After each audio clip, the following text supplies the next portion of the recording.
Hey, it's Tim. Pickup Truck Plus SUV Talk. Today is June 8th, the day of big news coming from Ram. Let's head back to the event I was at earlier this week where we had a bunch of information come to us of the media. And let's hear how loud the announcement is from Ram.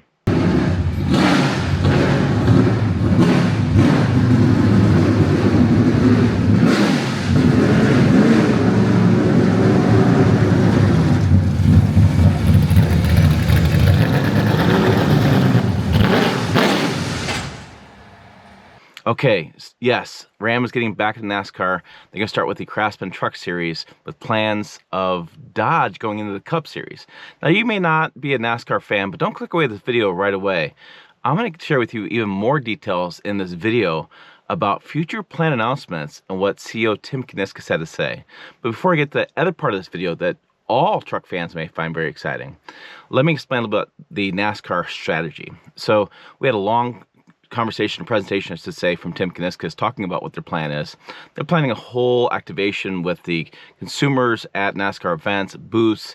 You can go ride a mechanical bull and get a special little plaque from them if you ride it more than, like, I think it's 8 or 10 seconds. They're talking about having a truck on a spinner doing donuts going down the front stretch at Daytona.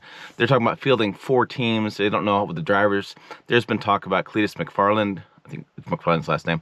I just saw a video of him being one of their drivers, doing a whole lot of stuff, doing a lot of energy around NASCAR. The plan is to get back in the Cup Series and doing a lot of marketing dollars. They said the NASCAR is kind of a tough sell sometimes with marketing, but they have a whole plan to get to make where it makes sense for ROI.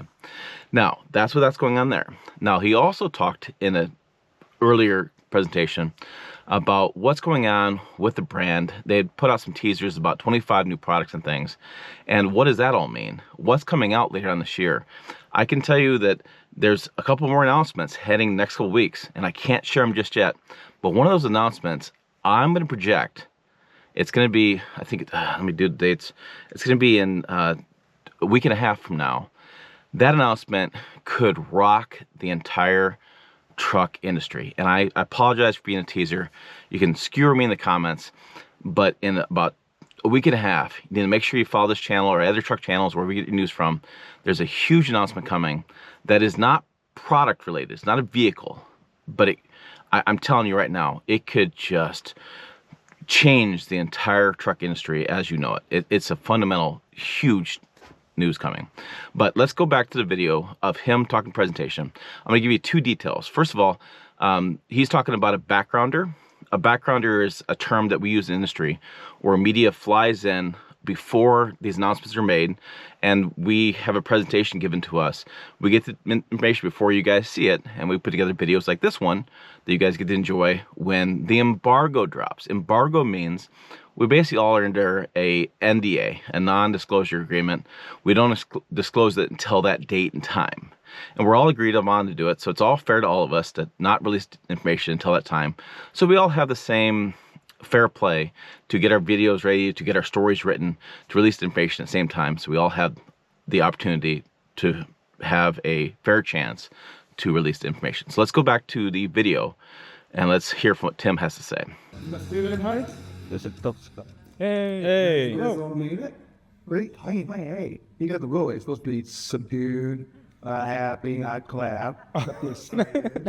Straighter to the other person. Yeah. This. You're going to break that rule today. This is a great camera. Probably got On your right. you locker my voice online. Thing probably 3 out of the 4 things that I'm going to tell you about today.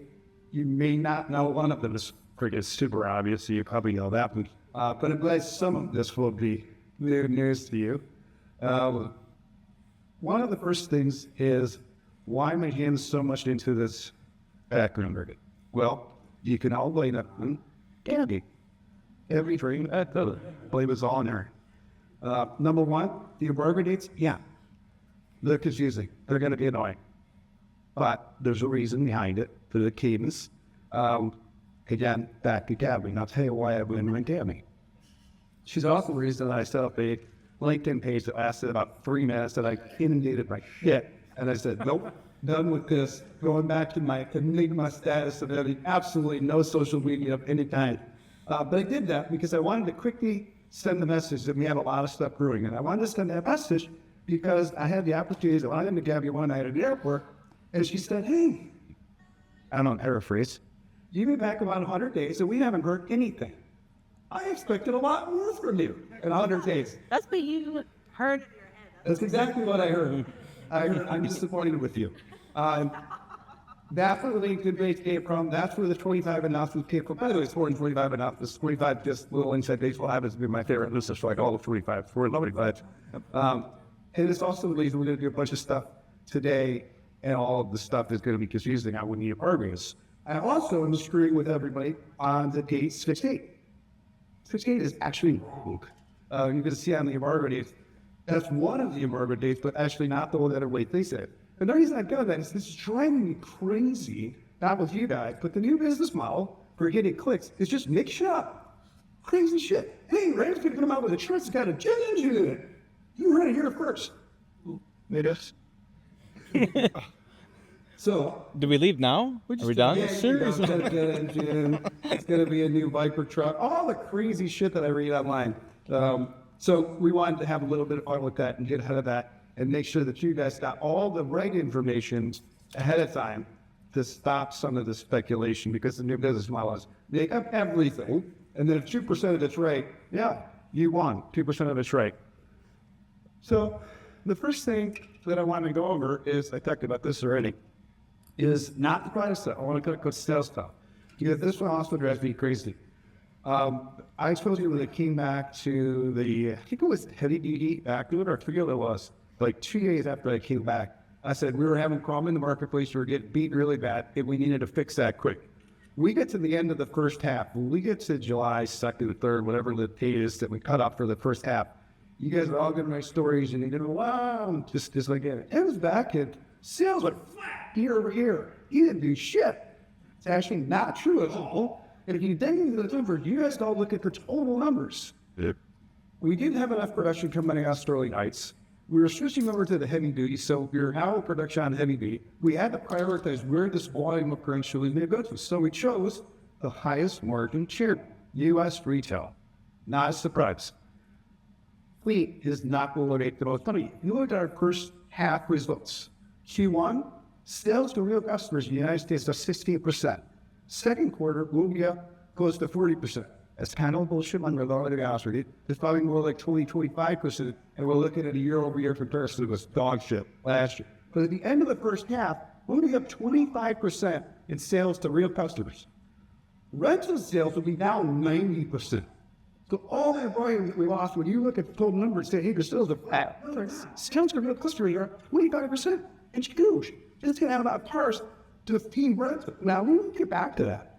When Sterling Heights was really humming, so he was humming and got all the product, we'll get back to that. But in the first half, let me say another story. We have us so many years nice stuff to write that story. Nobody's going to know that. So let's get into the product a little bit. It's not going to be 25 products. It's going to be more than that. Some of them are not actually products. There's an outfit sold for good. We've already announced the Black & Trust. We've already announced the Star Warlock, the Rebel X, and honestly, don't overlook the heavy-duty MCA. Very, very significant MCA. So some of this stuff's already been announced. The two gold covers are what we're going to talk about today in a little more detail. Now, the other covers on there don't really give you the order of magnitude. Some of those are really big announcements. So how many? Some will just be a press release. It's going to be cool to, I can show the customers. Some of them are big new stuff. Okay, so you saw my friends, you saw us sit next to Andre and Truck King. People always ask me in these in comments and things, do I get along with these guys, whatever. Yeah, I sit next to them at events.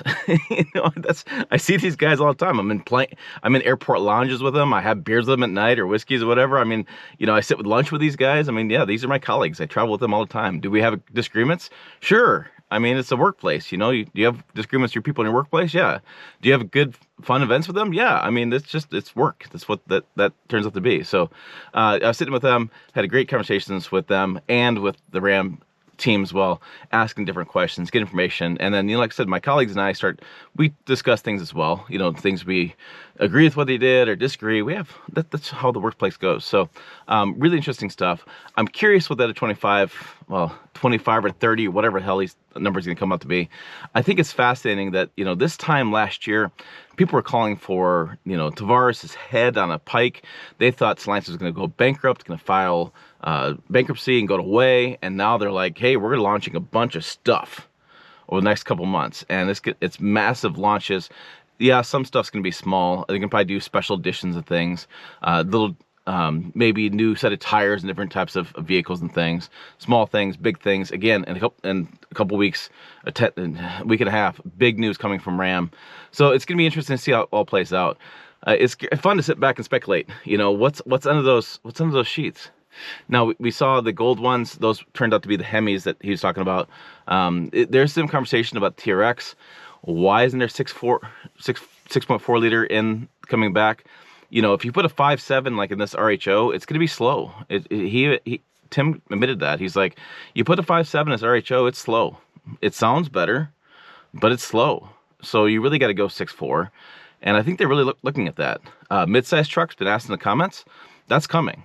That could be under the sheet. They have to do it. It's in the UAW agreement with they signed. The Belvedere plant's ready to go. The Jeep Cherokee is ready to be built, and our guess is going to be built in the Belvedere plant. So you build the Jeep Cherokee and the new midsize Ram truck in the Belvedere plant. It makes total sense. There's your capacity right there. We didn't get confirmation of that at all, but that makes sense to me. So I could see a TRX coming back with a 6.4 to compete with the Raptor R at a really high price point. It'd be a low volume truck. They'd have to sell a lot to make up for the investments. As far as, you can't sell 500, you got to sell a couple thousand or so to make it worthwhile, but it's going to be a lot more expensive than the RHO for sure. And you just basically get the exhaust note, but you have to get that powertrain in there to make it so it's not slow. It's got to make sure it's performance-wise, it's up in the same realm of the RHO as far as speed. So I think that could be coming. That's going to be really interesting. So that's the fun part of the job is having you guys speculate. Like, it was really fun for me to sit back and have him call out people making shit up, basically what he said. Because there's a few channels on YouTube I've seen over the years, and I've asked them who their sources are, and they basically shut me down. And he sees the same stuff I'm seeing, and it's like, it's annoying as hell to try to report on the news, and then people over here make up facts, and then people come to me and say, look at these guys who made up all this stuff, and now they're right. Well, yeah, it's like buying a lottery ticket.